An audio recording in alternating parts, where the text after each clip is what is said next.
Hello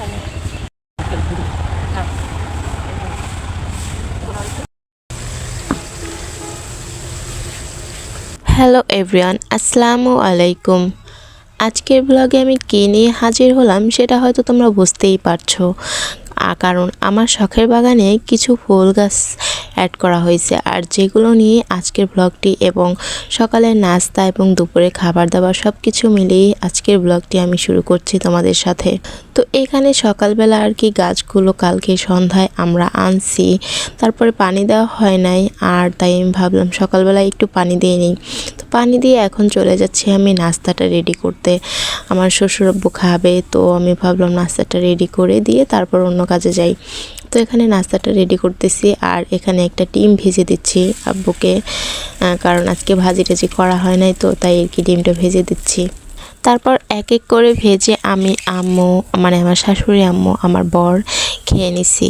তো এখন চলে যাব আর কি গাছগুলো লাগাতে, কারণ গাছগুলো লাগাতে হবে, আর আমাদের যে প্ল্যান অনুযায়ী সেই অনুযায়ী আর কি দেখতে হবে যে কোথায় লাগালে ভালো লাগে। তো সেটাই আজকে এখন আমি করছি।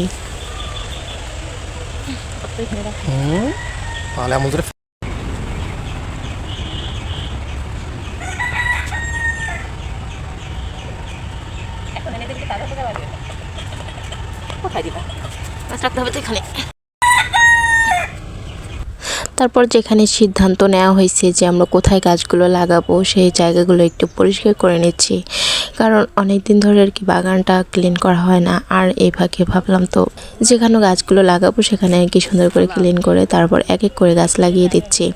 তো এই কর্নারে আমরা এই মোরগ ফুল গাছটা লাগাবো, আর এখানে গোলাপ ফুল গাছটা লাগানো হয়েছে, আর ওই পাশে আর বড় যে গোলাপ ফুল গাছটা সেটাও লাগানো হয়েছে, যেটা আপনারা ভিডিওতে দেখতে পারবেন। আর অন্য পাশে গাঁদা ফুল দুইটা, আর দুই পাশে দুইটা, যাতে আমাদের ভিডিওগুলো আর কি ফুটেজগুলো নিতে আর কি আমাদের সুবিধা হয়, সেই অনুযায়ী আমরা চিন্তা ভাবনা করে আর কি গাছগুলো লাগাচ্ছি।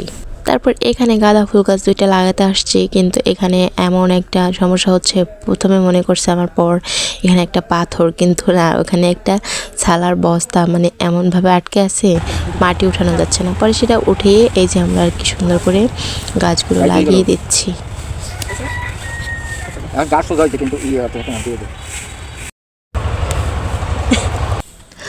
গাছগুলো লাগানো হয়ে গেছে, এখন আমি আর কি একটু চারিদিকে পরিষ্কার করে মানে ঝাড়ু দিয়ে নিচ্ছি। আর কিছু ডালপালা ছিল যেগুলো রান্নার জন্য রান্নার লাকড়ি হিসেবে গুছিয়ে রাখছি। আর এখানে দেখেন এই যে আমার ভিউটা, যেটা আপনারা দেখলে বুঝতে পারতেছেন, এই কর্নারে দুইটা সারি দিয়ে গাছ লাগানো, আর ওই পাশে গাঁদা ফুল গাছটা। তো এখানে গাছগুলো লাগানো কেমন হয়েছে আপনারা অবশ্যই আমাকে কমেন্ট করে জানাবেন। তো গাছগুলো লাগাতে লাগাতে কখন যে সময় চলে গেছে টেরও পাই নেই। তো আমার রান্নার সময় চলে যাবে, এই জন্য আমি তাড়াতাড়ি করলাম যে আমি সবজি টবজি সবগুলো নিয়ে এসে কাটাকুটি শুরু করে দিছি। আর এখানে কিছু গাছ ট্রান্সফারের বিষয় ছিল, মানে মনে হচ্ছিল গাছগুলো একটু সরিয়ে দিলে ভালো হয়। তো এই কাজগুলো আবার আমার পর খুব ভালো করে পারে, কারণ সে গাছটাকে সরাই দিছে খুব টেকনিক করে, মানে গাছটা আসলে মনে হবে কি টেরও পাচ্ছে না, সে জাস্ট মোটা করে উঠিয়ে গাছটাকে এদিকে একটু খুঁচে এদিকে সরাই দিছে।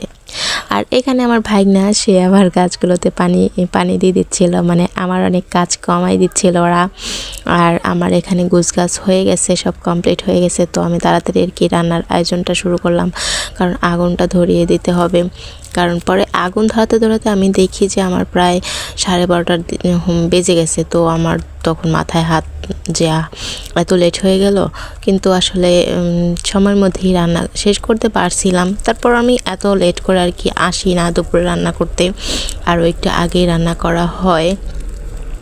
তো আর কি কাজের জন্য আজকে লেট হলো। তো এইখানে মাছ ভাজা হয়ে গেছে, এখন আর কি বেগুন আর আলু যেটা বেশি কিন্তু আমি একসাথে দিয়ে আর কি ভেজে নিচ্ছি, কারণ সময় শর্ট, এই জন্য আর লেট করি নাই। আর এখানে ফাঁকে ফাঁকে আমার ভাইগনার জন্য কিছু টোস্ট এনে দিয়েছিলাম যে খাওয়ার জন্য, কিন্তু খায় নাই। পরে ভাবলাম ঠিক আছে, তাহলে কাজ করতে করতে তো আমাদেরই ক্ষুধা লাগে, তাই না? তো আমি খেয়ে ফেলি। পরে আমি আর কি খেয়ে ফেলছিলাম, আর এখানে রান্না করতেছি। আর এখানে আমার এই যে উস্তা ভাজি, মানে যে ভাজিটা করছি, উস্তা আর আলু দিয়ে ভাজিটা করা হয়েছে, সেটা আর কি হয়ে গেছে। আর এখন আর কি ভাজির সেটা আর কি মশলাটা কষিয়ে নিচ্ছি, আর ভাজিটা এখন দিয়ে দিব।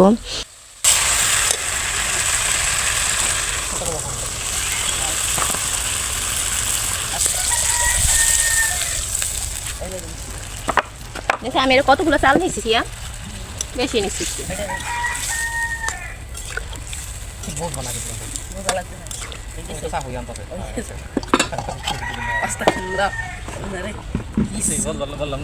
পারবি না পারবি এখন না সন্ধ্যের মা পারবি এখন না পারবি এখন এই যে যা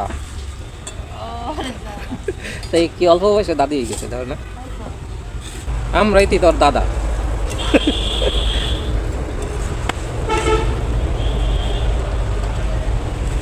এমনি যেমন ওই যে ওর দাদা তো ওই যে এটাও খালি ওয়ালি তো তোর দাদা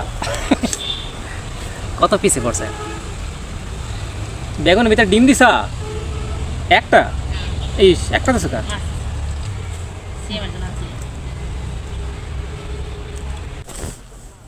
তো এখানে কথা বলতে বলতে আমার রান্নাটা শেষ হয়ে গেছে। এখন আর কি ভাতটা উঠিয়ে দিচ্ছি।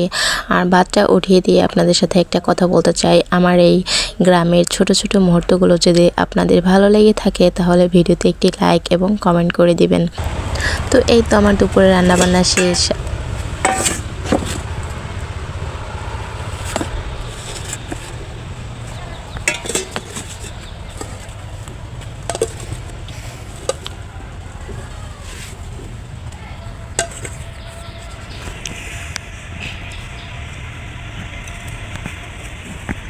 তো এখন আমি সব কিছু গুছগাছ করে নিয়ে আর কি আমাদের খাবার ঘরে চলে যাব।